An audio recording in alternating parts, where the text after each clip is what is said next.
അപ്പോൾ എല്ലാവർക്കും നമസ്കാരം. എൻ്റെ വാർത്തകൾ ലൈവിലേക്ക് എല്ലാ മാന്യ പ്രേക്ഷകർക്കും സ്വാഗതം. ഇന്നിപ്പോൾ നിൽക്കുന്നത് നമ്മൾ ആറ്റിങ്ങലാണ്. ആറ്റിങ്ങൽ മാമം മൈതാനിയിലാണ് നിൽക്കുന്നത്. നവകേരള സദസ്സുമായിട്ട് ബന്ധപ്പെട്ട് നമ്മുടെ ആറ്റിങ്ങൽ നിയോജക മണ്ഡലത്തിലെ നവകേരള സദസ്സ് ഡിസംബർ 21-ാം തീയതി, അതായത് മറ്റന്നാളാണ് നവകേരള സദസ്സിൻ്റെ വേദി നിശ്ചയിച്ചിരിക്കുന്നത്. ആറ്റിങ്ങൽ മാമം മൈതാനിയിലാണ്. ഈ ഒരു നവകേരള സദസ്സിൻ്റെ വേദി തയ്യാറായിക്കൊണ്ടിരിക്കുകയാണ്. അപ്പോൾ അതിൻ്റെ നിർമ്മാണവും കാര്യങ്ങളെല്ലാം പുരോഗമിച്ചുകൊണ്ടിരിക്കുകയാണ്. അപ്പോൾ എന്തായാലും ഈ നവകേരള സദസ്സുമായിട്ട് ബന്ധപ്പെട്ട് നമ്മുടെ ആറ്റിങ്ങൽ നിയോജക മണ്ഡലത്തിലെ നവകേരള സദസ്സിൻ്റെ വേദിയുടെ നിർമ്മാണ പ്രവർത്തനങ്ങളും കാര്യങ്ങളുമാണ് ഇന്നത്തെ വീഡിയോയിൽ. ഇപ്പോൾ നമുക്ക് ആ കാഴ്ചകളിലേക്ക് പോവാം.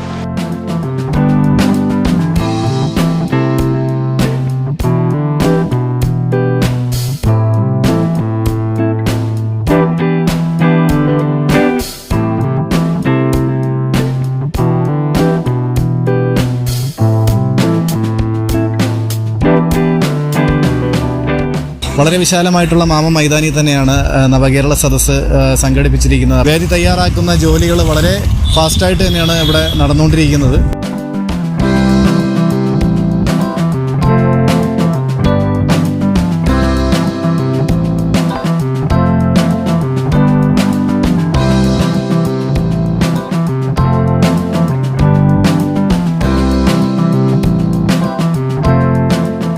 ഈ ഒരു നവകേരള സദസ്സിന് വേണ്ടിയിട്ട് വേദി തയ്യാറാക്കുക എന്നുള്ളത് വലിയൊരു ഉദ്യമം തന്നെയാണ്.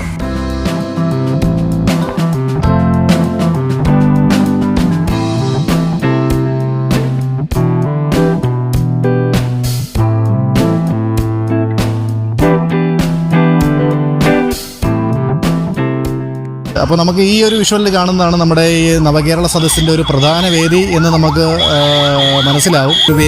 പ്രധാന വേദി കാണാൻ സാധിക്കുന്നുണ്ട്. അപ്പോൾ കൗണ്ടറുകളെല്ലാം ഇനി സജ്ജമാക്കത്തേ ഉള്ളൂ. പൊതുജനങ്ങൾ എത്തുമ്പോഴത്തേക്ക് അവർക്ക് പരാതി സമർപ്പിക്കുവാനും മറ്റുമായിട്ടുള്ള നിരവധിയായിട്ടുള്ള കൗണ്ടറുകൾ ഇവിടെ തയ്യാറാക്കുന്നുണ്ട്.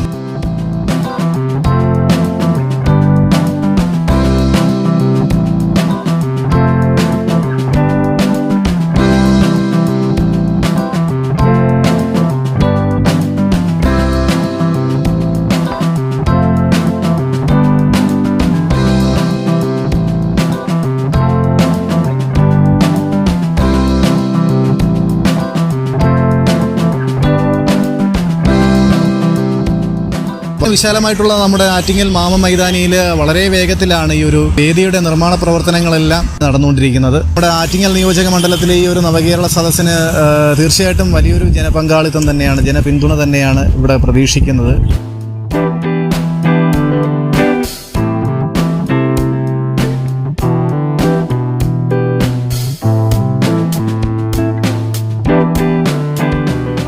ആറ്റിങ്ങൽ നിയോജക മണ്ഡലത്തിലെ നവകേരള സദസ്സിൻ്റെ വേദിയുടെ നിർമ്മാണ പ്രവർത്തനങ്ങളാണെന്ന് നമ്മുടെ ഈ ഒരു കുഞ്ഞൊരു വീഡിയോയിൽ നിന്ന് ഉൾപ്പെടുത്തിയിരിക്കുന്നത്. അപ്പോൾ വീഡിയോ എല്ലാവരും കാണുക, ഇഷ്ടപ്പെട്ടാൽ ഷെയർ ചെയ്യുക, കമൻറ്റ് ചെയ്യുക.